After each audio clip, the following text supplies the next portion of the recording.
All right, what is going on, guys? You have tuned into another episode of Recovery Survey Live.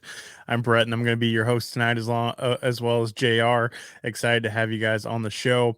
As a reminder, if you guys are interested, we also release the audio version of tonight's show as a podcast that drops about an hour or so after the live video is over. And I also have another podcast called Recovery Survey that are about 30-minute episodes, and those come out every Wednesday. So if you're already on the podcast app, go ahead and subscribe to that one as well. And if you want to help us out, it would be really cool if you guys would leave us a review and a five-star review. That really helps us when people are searching for recovery podcasts or searching for content. It helps us show up. So that's a little something you can do to help us grow the show and help spread the message of recovery. So without further ado, I'm going to go ahead and switch to this three-person view and bring on tonight's guest, Kate. And she is a RN. She's a columnist at the Sober Curator. She does a lot of awesome stuff. So welcome to the show, Kate. Hi, thank you so much for having me. I'm excited to be here. Yeah, we're excited to have you on the show. Oh, great. If you wouldn't mind, maybe we could just jump in and you could tell us a little bit about your story and kind of give us an idea of who you are. Sure, yeah. So, my name's Kate. I live in Olympia, Washington. My sobriety date is 2/10/18. So I am getting close to 4 years sober. In February, it'll be 4 years. Yeah, you can. I'm not counting, right? I'm not counting, but yes, I'm counting. So, gosh, I feel like I could talk forever, but I'll just kind of give you the cliff notes. I basically got sober in the rooms of AA. I found some local meetings. And I was desperate. I was completely desperate. I was completely broken. And I started going to AA. I got a sponsor. And I went to AA, I think every day for a couple of years. And I recently started going to meetings that were sort of open forum, online meetings. And I recently started going to... There's a little feedback there. Got it. Okay. I went ahead and muted you, JR. You're giving us a little feedback. Oh, I'm like, that's me. So I recently started going to some online meetings when the pandemic hit. But if you want me to walk back into my story of sort of active addiction and what brought me to recovery, I'd be happy to do that. Yeah, that would be fantastic. Okay. So I started drinking sort of late. I think I started drinking in my mid-20s, probably maybe 24. I was an RN. I was married. I was sort of an overachiever type. I wanted to accomplish. I had this list of all these things I wanted to accomplish as an adult. And I sort of found I found some solace in wine in my mid-20s. I was working hospital work, and I began drinking sort of socially. And, I look back now and I know that it was maybe some self-medicating for being sort of a perfectionist and having a lot of anxiety and a lot of depression and things that I was kind of hiding. And basically stupid expectations that I set for myself. And I also struggled with disordered eating. I was restricting. I was over-exercising. I was just beating myself up with all these expectations. So I found wine, and that was my way to chill. And I was sort of a late bloomer, so I had to ask friends, how do you even order wine and what do you drink? And I didn't even know how to fit in the social scene. And my social drinking turned into problematic drinking fairly soon. I couldn't really ever tolerate it. I was never a good drunk. I was never someone that was all that fun. Going out. I got drunk quick. I blacked out a lot. I got sick a lot. I ruined the party a lot. So it was a problem from the beginning, and I only can say that sort of with some hindsight. And I drank through my late 20s. My 30s got to be pretty problematic. I had left bedside nursing and went into pharmaceutical sales, which has a heavy drinking culture. I did a lot of traveling, domestic travel. So I was all over, lots of airplanes, airports, meetings. Drinking was heavily encouraged. And I was never a good drinker. Like I was always an amateur. And so in my 30s, I got more, I guess I would say my problems became more noticeable because a lot of it was like a public display. So you have sort of a witness to your horrible behavior.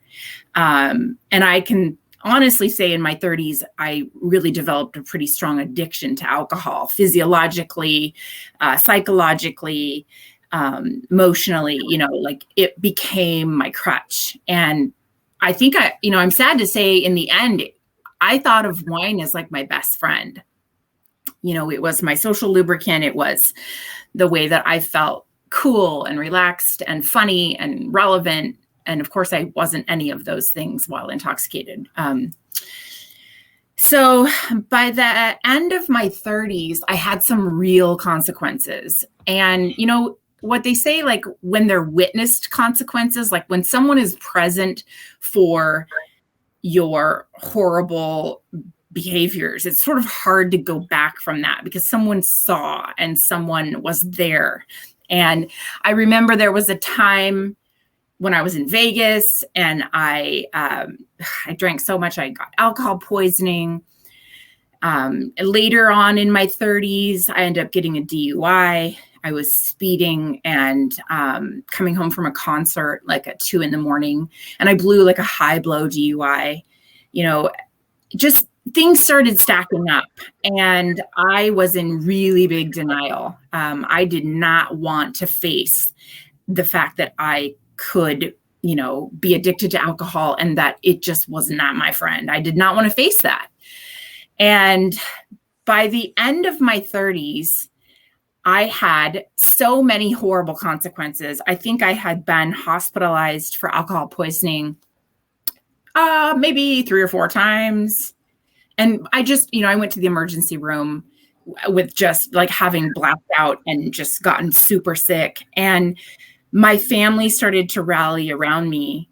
And, of course, during this time, I'm also a really bad employee, right? I'm giving my employers like 20, 30% of what I'm capable of. And,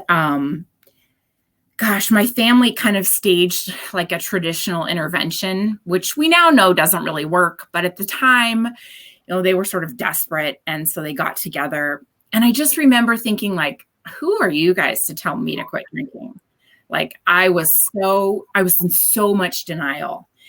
And I remember my grandma even drove me to an AA meeting and I was just like, no, I wasn't having it. And by the time I was late 30s, I had divorced and remarried and, I'm, to my current husband, and he didn't realize, I don't think, how bad it was, despite the fact that my family had sort of warned him several times. And so in the first year of our marriage, I was a complete mess. I was going through the physical manifestations of addiction. I was going through withdrawal if I didn't drink. And I would try so hard to quit drinking. I would be able to go 2 weeks and then I would go binge. Sometimes I would make it almost 30 days and then binge. I was losing job after job. I was back into bedside care and nursing. Because of the DUI, nobody in pharmaceuticals would hire me anymore because I couldn't drive a leased vehicle. So, I'm just kind of like destroying my life. And I think the best way I can describe it, and I've said this before, is that quote by Anne Lamott, like I was deteriorating faster than I could lower my standards. It was just one thing after the other.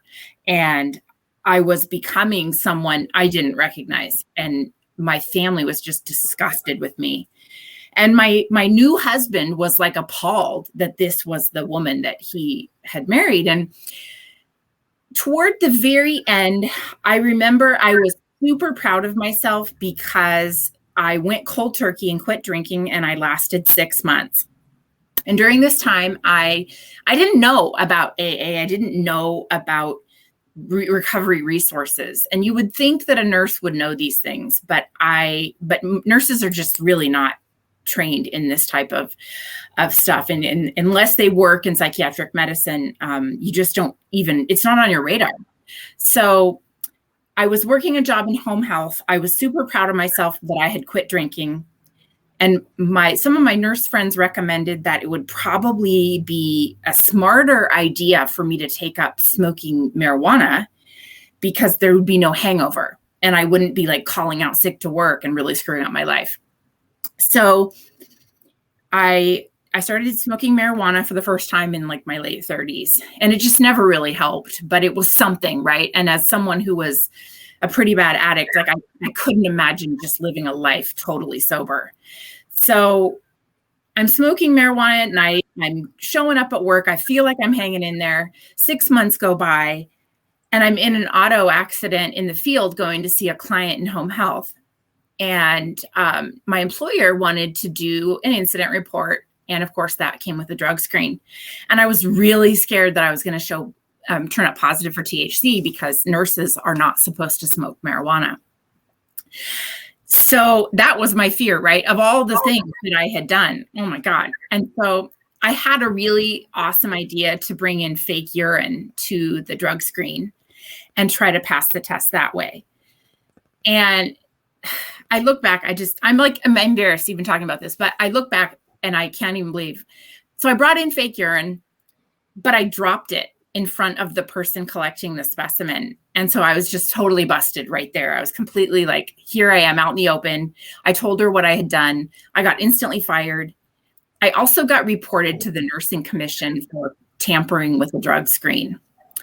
And so I got put in a program for nurses that's sort of like drug court, where you get to keep working as long as you meet all these, buckets of compliance. And it's pretty rigorous, right? Like they require random UAs and that you go to treatment and that you go to meetings and that you really do it. Otherwise, they pull you from the field and you can't work.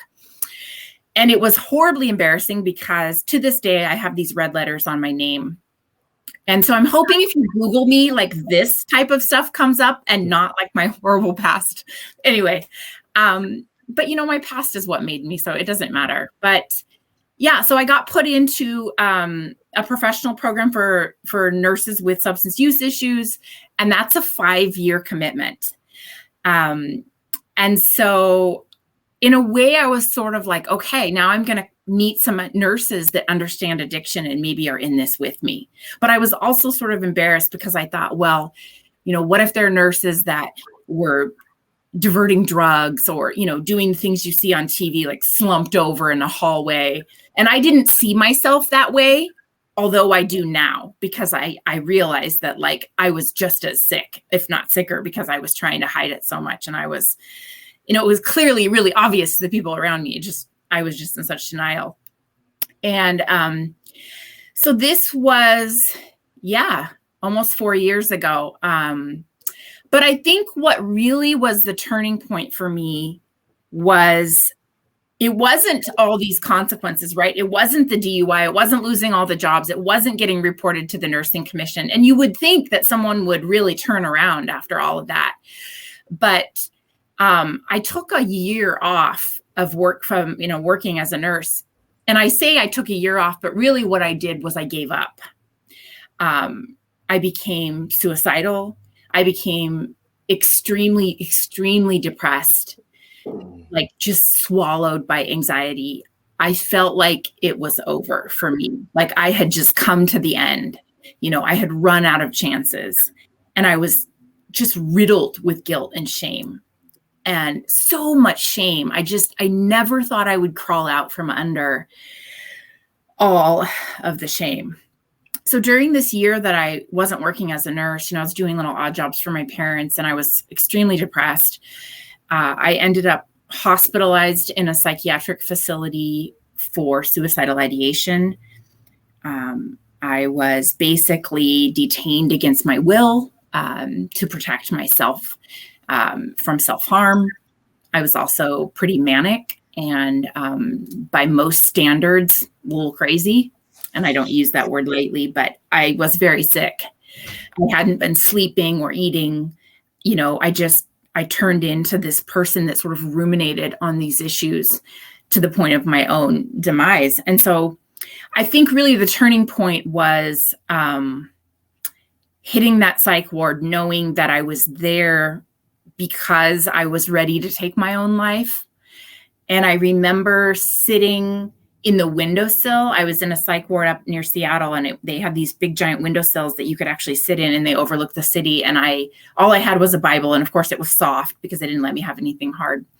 And I remember sitting in the windowsill, like reading the entire book of Proverbs, because there was some quotes in there about women in faith.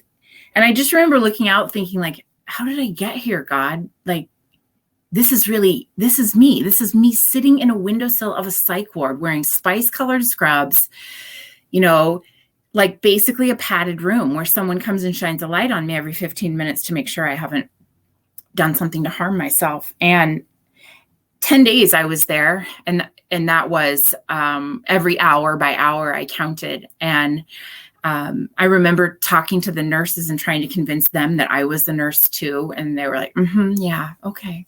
Yeah. Did you take your meds? So it was a really hard time. And when I got out, of course, I couldn't get a nursing job.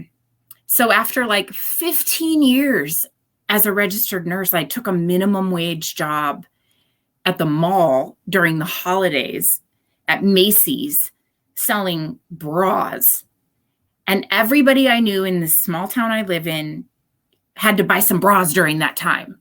So it was like, here's my story. Just like, what are you doing here? Why are you working at the mall?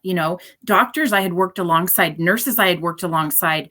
I'm barely making my bills because I have a lifestyle not adjusted to minimum wage. I don't know how to work a cash register. I don't know how to sell a damn bra to save my life. I'm working with 19-year-olds who can completely outdo me at everything. And I was basically not drinking, but I was so mentally ill, and I was just sort of frozen in this sort of paralyzed state where I didn't know what to do with myself. Like, how do you move on from all this? I knew I was in big trouble, but I didn't know how to face it. I didn't know how to face the nursing commission. I just let it sit the way it was. And at one point I even called up the state and asked if I could surrender my nursing license, because I was just so beside myself. And they were like, no, you can't surrender. I mean, you've been a nurse for what? I think at the time it was like 16 years. And I had basically a pretty spotless record. And they were like, no, you have to face this. And so I got in front of a really great nurse practitioner that was like, you can do this. Like, what's stopping you from just getting some recovery and facing this? And through time, I realized that, there was a light at the end. There was a way out. But I knew that involved me sort of radically accepting the fact that I had to get sober and stay sober. And so I started reading books, and, stories are so impactful. And I can see JR's book sort of coming across the screen. And I have to say, I read a quote from the Nagowski sisters who wrote the book Burnout, and they say, stories go where science can't.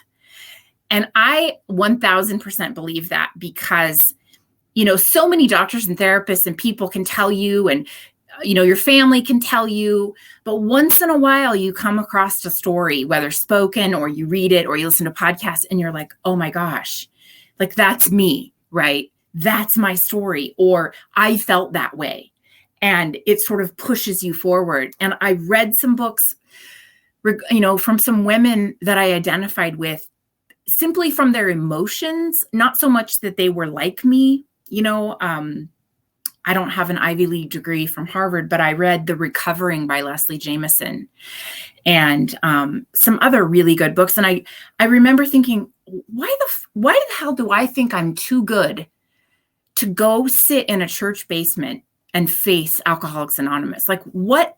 And so I started going, and it saved my life, hearing my story and the radical honesty of the people, and how they just embrace you, no matter what. Like, no matter what, you're accepted and you're loved, and someone has been there and done that. And so like I said, AA saved my life, and I probably went, almost daily for the first 2 years of sobriety before I finally branched out into sort of open forum meetings when I had sort of, some ground under me, when I felt like, I'd worked the steps with a sponsor and I had some solid recovery, and I wanted to kind of branch out and have some other conversations basically, and work out of some other books besides the big book, and hear some other theories and stories. And I was ready to sort of evolve in my recovery. So, here I am now, and pretty solid in my recovery and doing some really cool things. I did get back into nursing. I got a job after a million years working medical nursing. I got a job in a psychiatric facility, and I thought, well, I've been to one, so I could probably figure this out. And it wasn't so much that as much as it was like I had the empathy and the understanding. That's a type of work that is a calling, it's a calling on top of calling, so it takes sort of like a unicorn to do psychiatric nursing, because it's not glamorous. It's not sexy. You don't get a lot of press for that. There's no show like ER where it's like the psych ward, here's me in a padded room covered with feces, saving lives. No, that you don't see. That's not a show. So I got a job at a psychiatric facility for people in crisis, essentially like I was. And I started out on call. They gave me a chance despite the fact that I had a pretty tattered, past. And I had these red letters on my license, and I was going to be in this monitoring program. And I progressed from on call to full time to now where I am actually the director of nursing of one of the inpatient programs. And I actually opened a program last year. So it's been about a year and a half. I run a long-term psychiatric inpatient program. And it's such a fucking gift. I mean, it's almost unbelievable, like, that this is where I am now from where I was. And so it's just, I could not have gotten here without the recovery circles that I was in. And of course, my higher power is God. And, I hit my knees. And so I just, we all say that we're grateful, but I'm in a place where I freaking love my life. And so I get to do some really cool things with my recovery too. Wow. Are you still in the being monitored? I know Yes. it was like a 5-year program. Yep. So you have a year left. Yep.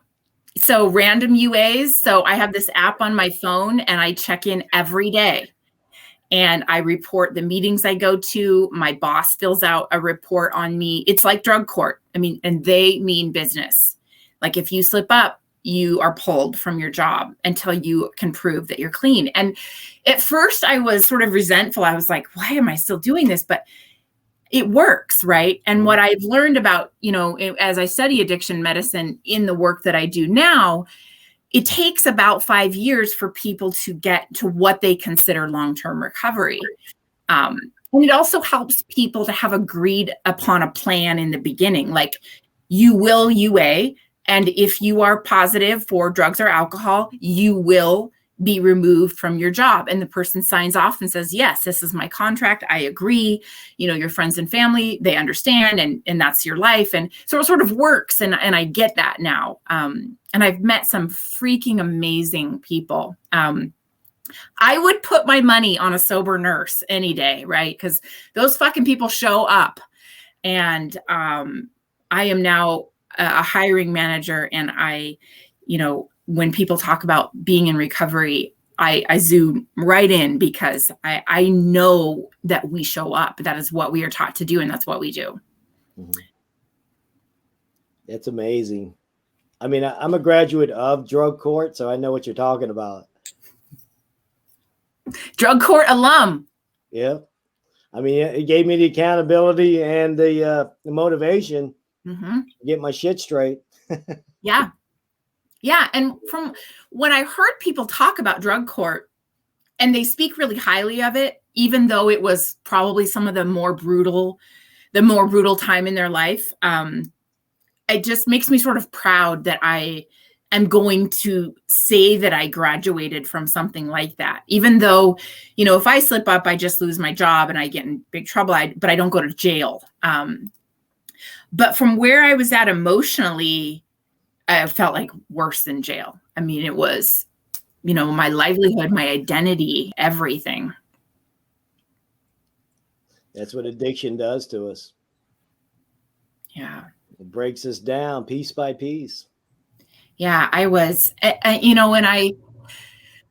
so today I do a couple things to sort of give back. I'm part of a group called the Sober Mom Squad.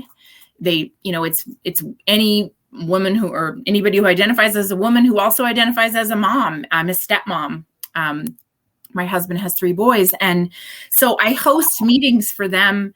And what I say is, like, if there's this tree where there's branches and sort of like parts of your life where you could ruin, like, I fell out of the tree and hit every branch before I got to recovery. I was financially ruined, emotionally ruined, physically ruined. My career was ruined.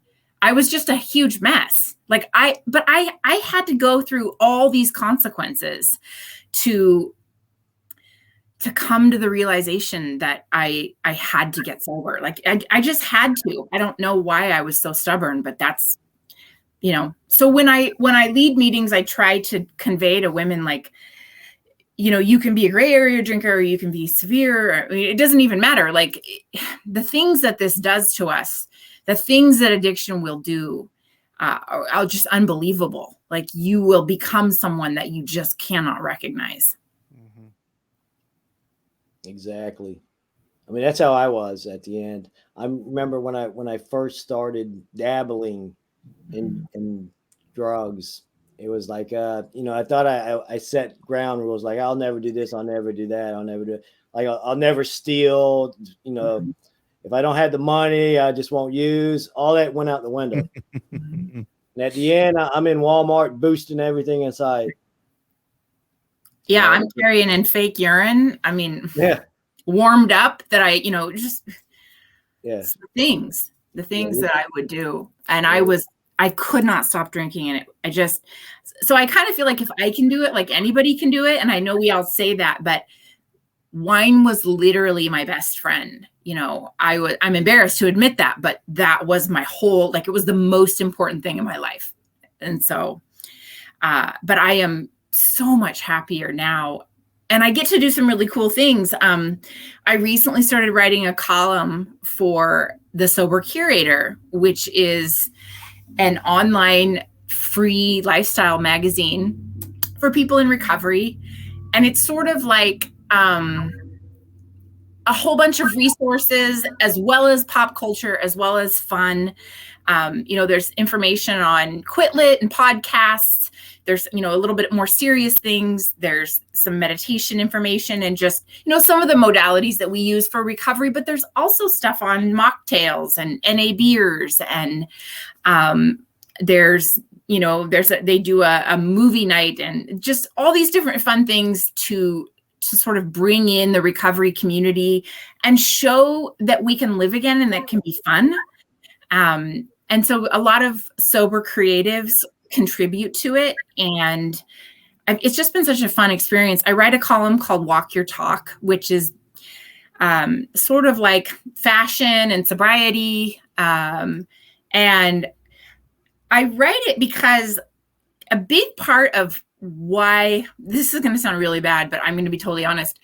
As a woman, I didn't want to give up the nightlife. I didn't want to give up the idea that I could go out and sort of see and be seen.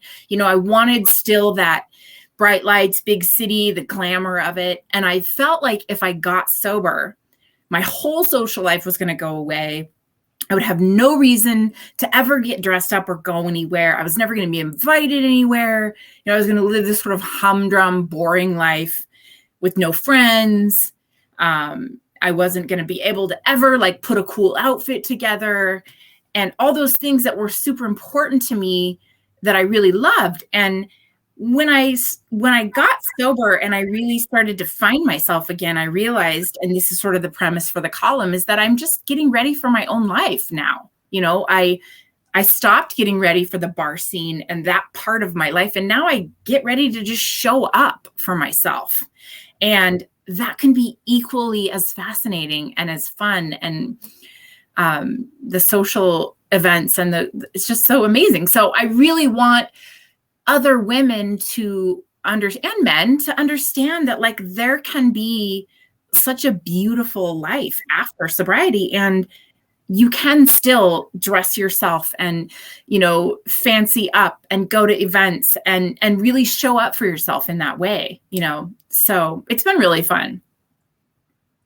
I know. I think I've done more things in my recovery than I did in the last 20 years in my addiction. I've been skydiving, sailing, surfing, whitewater rafting. We have such a great local recovery community. They're always down to do whatever.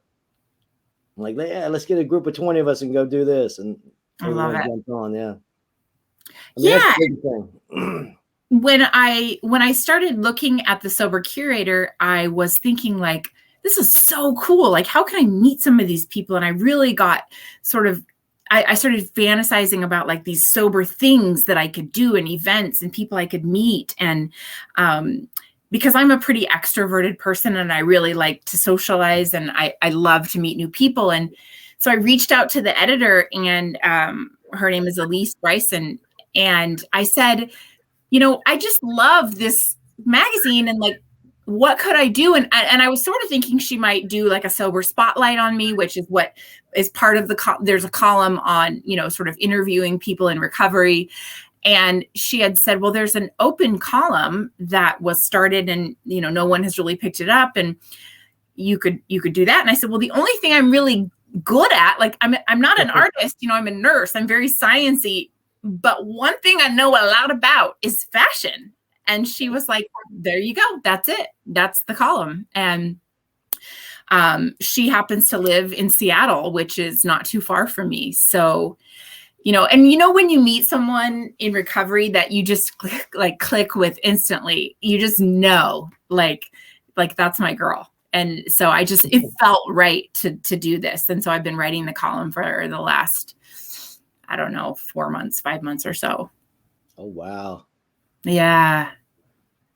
It's been fun.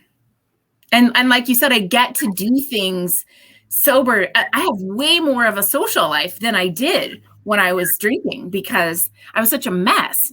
And like in the end, no one wanted to invite me anywhere anyways, I mean, so my life it's full now, and I get to show up, and that is really cool. It's one of the beautiful things about recovery. Yeah. Yeah. Absolutely. So what is the release frequency? How often do you guys release episodes? Or I don't know. Episode's probably not the right word. Yeah. I write my column monthly. Right now, the entire Sober Curator site is being updated. So they're going to a new format that's quicker, and it's a little bit more intuitive, and it's basically upgraded. It's better technology, a better format, and it'll be easier to find things. And so the whole site's being updated, and I think it should be done in the next week or so. And then my November column will come out. But I just write it monthly. I imagine I could contribute more, but I work full time, and I'm doing this program for nurses, and I also am leading meetings. And this is, I try not to spread myself too thin. So, and the other piece to it is that, so I want to show fashion, right? So I have to take pictures, and I'm trying to photograph the clothes, but I'm the photographer and the model. And I don't know what I'm doing. So, here's me fumbling. The point is to show the clothes, but, this is just me doing this as a sort of a volunteer thing. So I don't have anybody to, help me. And my husband's certainly not going to stand around and take my photo. He might take one really ugly one and then walk away because he's game, and he'll leave me with like the world's ugliest picture. So I'm taking my own photos, wearing my own clothes, right? I'm just grabbing out of my closet and putting stuff on, and it's, it's sort of amateur, but I love it. And I'm trying to show people you can have fun in sobriety. And also, we change so much through the course of our recovery. I don't know about you, but when I first got sober, I was like, I don't even know what my style is. Like, who am I? I felt like I looked at my clothes and I was like, I wouldn't wear that. Like, what are you, some kind of bar slut? No, you can't wear. I mean, my whole sense of self was weird. My taste in music was weird. My appearance, everything about me. And so I changed so rapidly that I really feel like the way we dress is sort of a representation of that. And so I find it to be a nice creative way to kind of show my progress and my changes throughout my recovery. Okay. Two dudes who are sitting there like, yeah, we just have a t-shirt. Right. Yeah. It took me all up to 2 minutes to find this shirt for this show. I mean, how did you pick out those accessories? I need to know it was tough. It was tough. I hear you. No, but I can agree with the whole changing, and I mean, I still listen to weird music, and I feel like I'm still kind of a weird person, even after almost 7 years. But yeah, I connect with the piece that you were talking about there, about just like finding your identity, figuring out who you are, with the drugs and the alcohol out of the picture. It's like, who am I? Like when I first got clean, I had all this free time. I had lost my job, and all I was doing was going to meetings, and it's like, okay, what do I do now? What do I don't have any hobbies, because my only hobby before was getting high. Like, what do I do now? What do I like?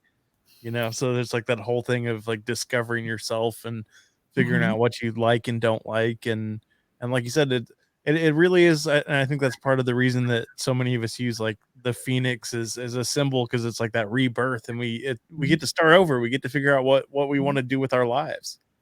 Yeah. And I think it's a little different for women because, unfortunately we live in a world where so much is for women is sort of based on like how you wear your hair, your makeup, or your clothes, or what have you.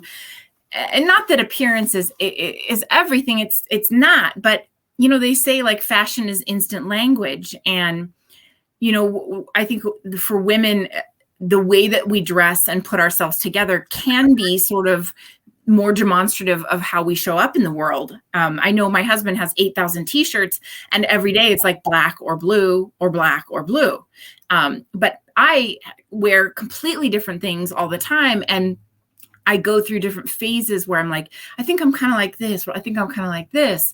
But a lot of it's just finding myself, because I think I drank for the better part of a decade and a half.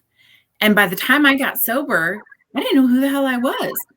And my life revolved around the bar scene, and, the things you wear and the way that you show up for yourself, is all different in that, especially for women, when you're getting all ready for the nightlife. And so it's also been kind of fun for me because I'm a nurse, I work in a psychiatric facility. It's not like I get to glam it up a whole lot. And the work that I do is very serious. And I talk about mental health and addiction and medications and treatment and things for a living. So I get to focus on something sort of fun and frivolous in my free time. And that's nice for me. Yeah, working at the hospital, I get to wear scrubs for 40 hours out of the week. So I show up in shorts and a t-shirt and flip-flops. Yeah. Yeah. Not super glamorous. Yeah. But you're right. You coming out of addiction. You don't know who you are anymore. I mean, I struggled to find new hobbies because my old hobbies all revolved around bars, shooting pool in bars, and playing spades with my friends, drinking beer. So I've had to pretty much reinvent myself and find things that I really enjoy doing. And I found that through the community, it really helped. I mean, when I was in early sobriety, I was sitting around just doing the meetings and nothing else. And I was afraid to go out. And then I took a chance and volunteered for a veteran sea kayaking class and totally enjoyed it. So I'm signing up for like everything that they offer, and I'm meeting other people, some clean, some still out there, but I'm bonding and making new friends. So that's really helped me. I love that. And like the willingness to meet new people and branch out in sobriety has sort of spread into the rest of my life as well. My husband is also a veteran, and we recently hosted a little neighborhood gathering, like open house. Like if you're a veteran and you live in this neighborhood, come over. We want to know you. We just want to make sure we're here to support you. Like we can't do this alone, and those are things like I would have never been that person had I not found recovery and sort of the beauty of building a community. Because I couldn't have gotten sober alone. And so now I face big problems by, turning to the group, and whether it's mental health or addiction or just, things like what veterans go through, I'm more likely to reach out and say, let's do this together, because sobriety and recovery has taught me so much about how valuable the community is. I mean, your community will save you, Yeah, especially true with vets. I mean, we lose 22 a day to suicide. Yep. And the scary part about that is over half of them aren't in any type of treatment. I mean, if they're not going to the VA, then they're definitely not going anywhere else. Yeah. I mean, there's a whole bunch of reasons. I mean, they say there's a lack of trust. I mean, I've dealt with a lot of it personally, in my own treatment. And it's like, I've been through like 5 shrinks over the last, 5 years. And it's like, they keep throwing new ones in there. I'm like, well, how am I supposed to bond with them to open up to trust them without holding back, And that's what the reason was for my veteran spiritual retreat this weekend, was to talk about stuff like that, moral injury. And it worked out really well. That's awesome. I love that. Yeah, I think if the power of a community, and I still to this day I go to Sober Mom Squad, and I also joined another group called the Luckiest Club, and that is those meetings are online. I'm not sure if you've heard of Laura McCowan's book, We Are the Luckiest, but she started a sobriety group that is you do pay for it, but it's a small amount of money. But there's like 4 meetings a day, 7 days a week. And there's hundreds of people in these meetings. And I've gotten a chance to not only go to meetings all throughout the pandemic, but also to meet people in real life that I've met online. And that's been super cool. Same with the Sober Mom Squad. It's, it's the internet, but ultimately I'm meeting people. I started an Instagram page at the beginning of the pandemic. I didn't really know how to use Instagram, but I started a page, and I decided I'm going to recover out loud. I'm going to just go out loud with this. My story is super shameful, but I also can't change it, right? Like I'm here now. It happened. And I can't change what I did. All I can do is change how I tackle it now. And so on my Instagram page, I just put, not too much, not like, like oversharing, but I make sure that I put it out there that I'm sober and that I am a sober advocate and that I, of course I write for the Sober Curator, but it just really helps with stigma, I think. And it helps me to overcome my own shame. Like I said, like, this is who I am, this is what I did. This is my past. And this is me sort of living with it now and reinventing myself. Absolutely. Yeah. I mean, if you think about it, you had to go through what you went through just to become who you are today. I mean, in some ways, I'm kind of grateful for, my past, because I never would have found this better version of myself if I didn't go through what I went through. Oh, yeah, absolutely. I mean, to say I would do it all over again is a tiny bit of a stretch. Yeah. But I love the person that I am becoming. I show up for myself. I am honest, legit. I am accountable. I think my boss even said the other day he could trust me implicitly. And those are things that no one says about me in active addiction. And, I'm there for my family and my friends. And I've just become a more true version of myself that I would have never gotten here. And I would have never entered the field of mental health as a nurse either. I mean, that was just something that was never on my radar. And I really feel like it's my calling and I love it now. Amazing.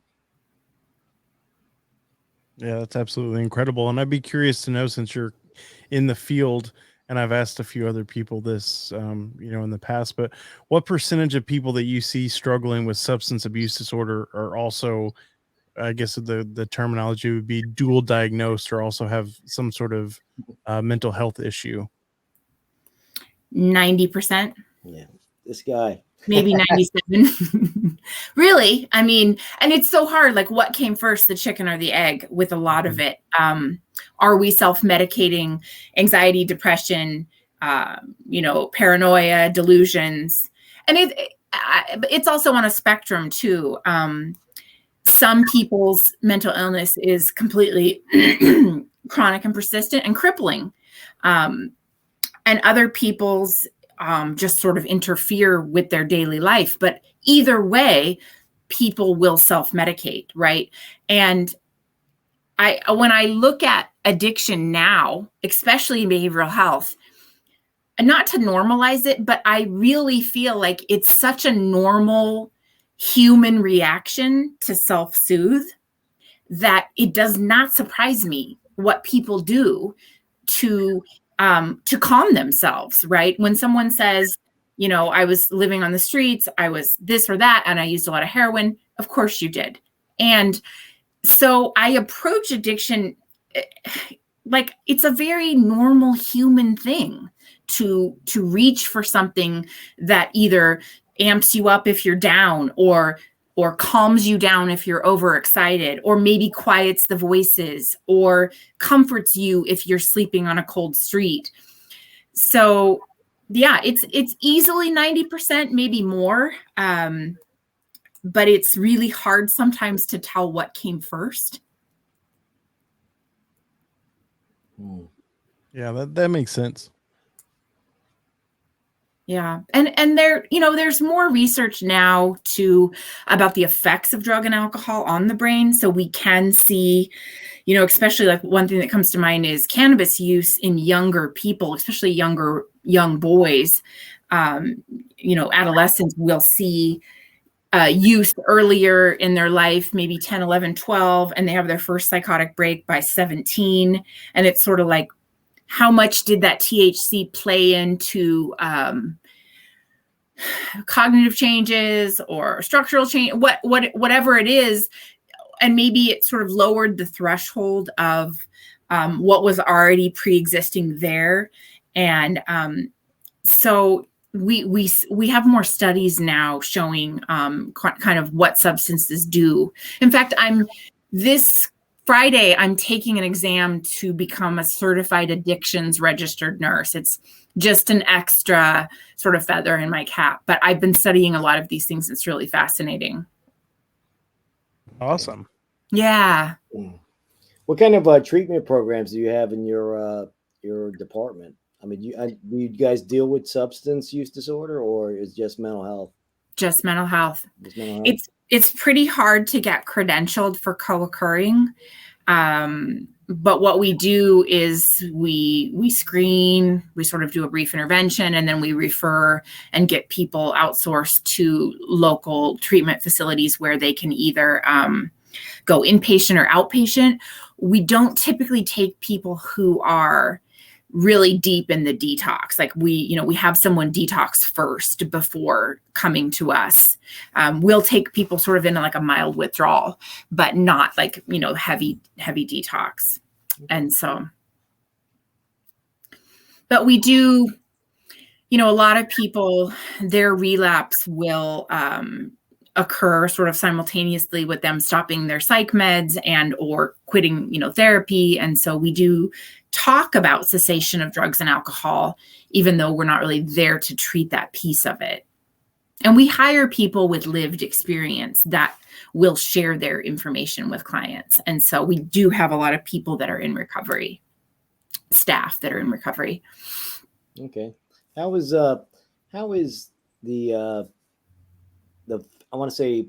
fentanyl, the epidemic out there? Horrible. On the West Coast. It's horrible. Yeah, it's horrible out here. Horrible. It's in pressed pills. I mean, it's everywhere. And,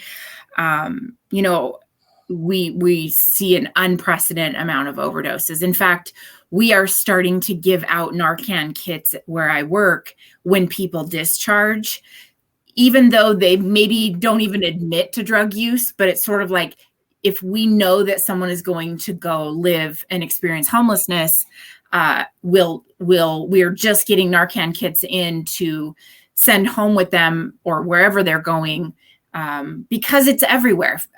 It's laced in so many things. I have heard of communities dispensing fentanyl test strips for people in active addiction as sort of a method of harm reduction, so they can test different substances to see.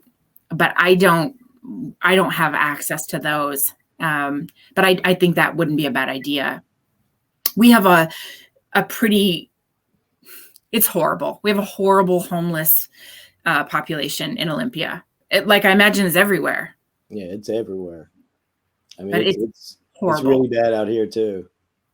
Like lined the streets, campers, people.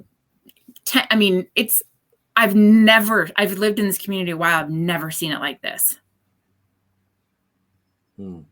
It's heartbreaking. Yeah, I think the final number, I think the CDC numbers were 96,000 overdoses in the last year. Yeah. And so I'm expecting it to still climb higher next year because this fentanyl is just out of control. It's everywhere. It's in everything. It's really sad. And it's really scary too. Because even people who rarely use or are maybe going to just recreationally use after a party, you hear it in the news, several celebrities die after an event. And it's like, maybe that was their once a year use, and they're laced with fentanyl. And so it's really scary. Yeah. Mm-hmm. Our ERs are packed, not only because of COVID, but because of substance use and mental health and the sort of overwhelming homeless population that we have right now. I can see that statistic. Yeah. Let me give a shout out to Jeff Vickers for the fast stats. Yeah. Author of the Sober slogan. Nice. Is he our one viewer? I'm just kidding. He's the one commenter. One commenter. Oh. The other viewer might be my mom. I'm not sure. Yeah, Jeff's doing starting a podcast this Saturday, I believe. 7:00, Jeff.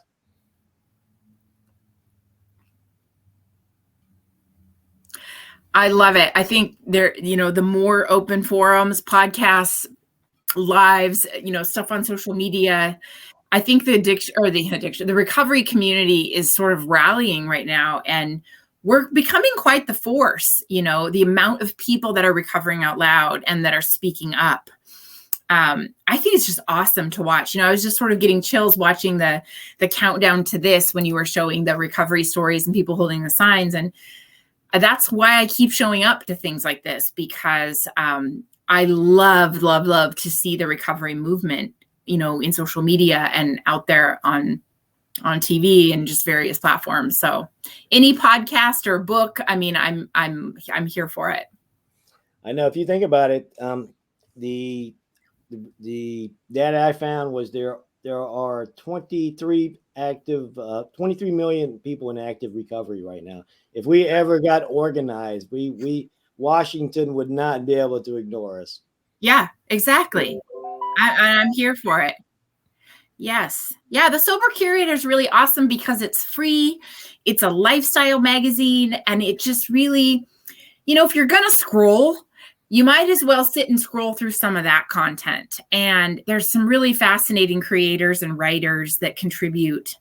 And there's even a guy on there that does tastings for NA beers and sort of, does kind of a breakdown of which ones are working and whatnot. And there's mocktail recipes. And I just think there's really nothing like it out there in terms of recovery magazines.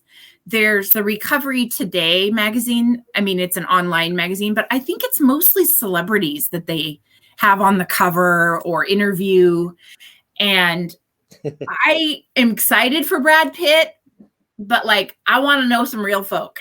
And so I love the concept that the Sober Curator brings, that we can contribute as, sort of civilians, and that it brings that content out to everyone. I'm in Recovery Today magazine. I actually write an article for him now. But I mean, it's mostly famous people, right? You wrote a book. You're somewhat of a public figure. We do, me and my awesome admin, Chrissy, we do the Sober birthday shout outs. It should be in the next magazine. Isn't it mostly people that are already public figures that end up in the magazine, though? Technically, yes. I don't know why Rob wanted to interview me. I guess because the veteran angle, but he's a cool guy. We're gonna have him on here someday. Okay, cool.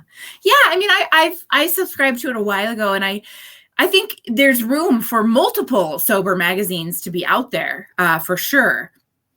But I did notice when I subscribed to that one that it was a lot of celebrities, and I thought, gosh, I'd really like to see something where I sort of identify.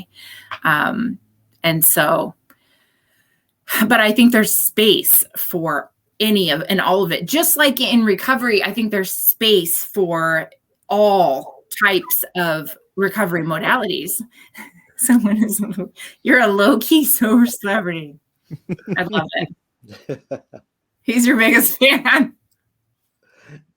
That's my dog right there. So yes. we actually, I was in Vegas for Mobilized Recovery in September, and Jeff was getting married, and they were going to Vegas. So I took him and his new wife out to dinner. Nice. Meet up. Yeah, that's what I love about the sober community. Mm-hmm. Yeah, I mean, long lost brother now. Yes, and you get to meet people in real life that are just they become family, and you understand each other. And I have better friends now in recovery than I ever had. Absolutely. You can leave your wallet behind. Yeah. You could just not bring your wallet. Yeah. I love it. Yeah, that was funny about Recovery Today. I was like, no, I mean, I think, like I said, there's space for all of it. I think it's all good. I read the Recovery Today sometimes too. But I like the fact that there's some stories from people that, that aren't necessarily a public figure. I mean, in a sense, you are kind of a public figure. You wrote a book, and it seems to be selling quite well. You know, I think it's available at Target. That's big, right? Anything that's for sale at Target is like mainstream. I guess. Oh, there's also a recovery journal. It comes out in Nice. May. Actually, I have a subscription to them too. They interviewed one of my mobilized recovery buddies last month, Nice. Marshall Mercer. Nice. So yeah, it's getting out there. Like you were saying, I'd rather hear about everyday people bouncing back, and then some Hollywood celeb that Well, I mean, it's also good to show celebrities recovering, though, because that makes a huge impact on the general public. I mean, look at Jessica Simpson. She just came out being 4 years sober, and it is all over social media. Like, you would think that, she just ran her first marathon and gave birth to quintuplets and has 40 years. I mean, she just like is so big. But I think it's great because people look up to celebrities and they sort of glamorize them, and we need that. We need to see that. I know it helps me because I always think when I come across someone that I really admire that is a public figure, they always end up being someone that is sober. And I always say, like, the sober people do the coolest shit, right? They're the best actors and actresses, the funniest, the best songwriters. So it is good to see that, I think, for sure. And, some of my favorite celebrities are sober. So at Recovery Today, you can interview some normal people. Some podunk civilians. I guess in a way, it does make the media does cover that more than say, you or me. Oh yeah, I'm hitting 4 years sobriety. Like, okay. Yeah, who cares? Brad Pitt, yeah, I got 30 days. Okay. Front page. Yeah, right. Like, I'm some washed up nurse from Olympia. Like, nobody cares if I'm sober, right? It's but I love hearing other people's sober stories because it just gives me hope. And it also, reminds me that we need each other's stories. We do. Absolutely. Brett, you want to do the your little thing you do with the book? Oh, well, I was going to see if you wanted to announce it so we could have some more people jump in and possibly win a copy of the Addiction Manifesto by the one and only world famous pseudo celebrity J.R. Weaver. If you would like to be entered for a chance to win a copy here in just a couple of minutes, all you have to do is comment hashtag Addiction Manifesto in the comments and hit enter, and you are in the drawing for a free copy of JR's book. So we'll wait a couple more minutes and give that away. And yeah, thank you guys for sticking around through the episode. And Kate, thank you for coming on today and sharing with us. It was absolutely incredible. Amazing story. Thank you. Yeah, thank you so much. And I might go to Target and just buy your book. Or you could win a copy. You can win a copy. Do I count? Woo-hoo! Actually, I would like to read it because my husband is a veteran, and I think there's a lot of good there that we would identify with. I mean, I see. I'm blessed to work at the VA.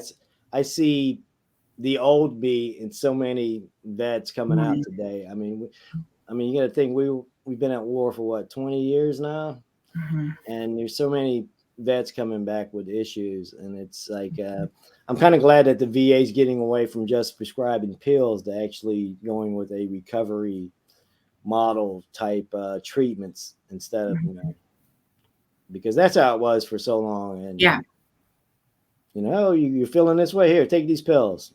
Now they're actually talking to you, and they got peer support. So it's hopefully we've learned from the past. Yeah, and when we come out of this pandemic, we're going to see just a huge wave too of people who struggled or struggle or are struggling now. Yeah, this pandemic's been rough on the recovery community. God. I mean, I heard to I don't want to say that, but a friend of mine went to a meeting tonight and they said that place was packed. I'm like, oh wow, so now I get to go out there. Actually, I get to share my story Saturday at a local group, and Thursday I'm doing something with Hazelton. Nice. Yeah, they're doing a book on veterans, and I'm doing an interview with them. So I'm excited about that on Veterans Day, and I think that's my my 4th year, my 11/10. Is that 11/10? Yeah. No, 11/11. Okay. Yeah, I remember saying, "Yeah, I'll never go. I'll be using drugs for the rest of my life." I remember that in my head back when I was 30 days, 60 days sober. Yeah. I'm glad I was wrong. I mean, I love life now. I get to meet cool people like you, Brad. I mean, everybody needs a friend with a big furry red beard. Everybody needs a friend that knows how to work their computer. Oh, stop. You want to do the giveaway now? Yeah, let's do it. So far, there's only been 4 people that have entered, which there's more than 4 people commenting in the comments. So I don't know what's going on. I guess they don't want to win. No, yeah, some of them already. I already have it as well, so I didn't enter. I entered, so I'm just trying to save on shipping. All right.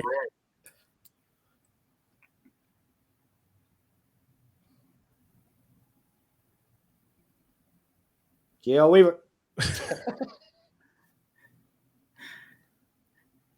All right, Roberto. Congratulations, buddy. I'll get it mailed out to you this weekend.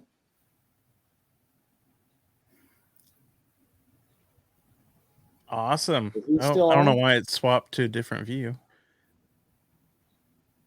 I haven't seen him in the comments in the last few minutes.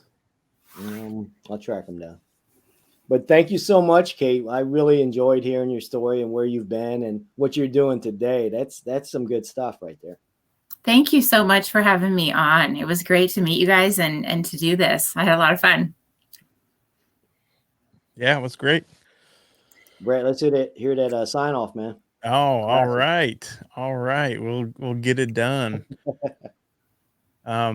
Like I mentioned at the top of the show, I do also have another podcast, and kind of going off of some of the topics that we've talked about tonight. My guest on Wednesday is Narcan Nate, and we talk about harm reduction and the importance of Narcan. So if that's a subject that you're interested in, or you want to learn more about that, I'd ask you to take a listen to Wednesday's episode. It'll be coming out Wednesday morning. As always, we'll have the audio version of tonight's live stream, as well as the past live streams available in podcast form. Just search Recovery Revolution Live for that. So if you're busy and you can't sit down and watch the full length video on Facebook or wherever, you can listen to it, pop your headphones in, and still get some of that great recovery content. And as always, guys, remember, progress, not perfection. Until next time, I'm Brett, and this has been Recovery Revolution Live.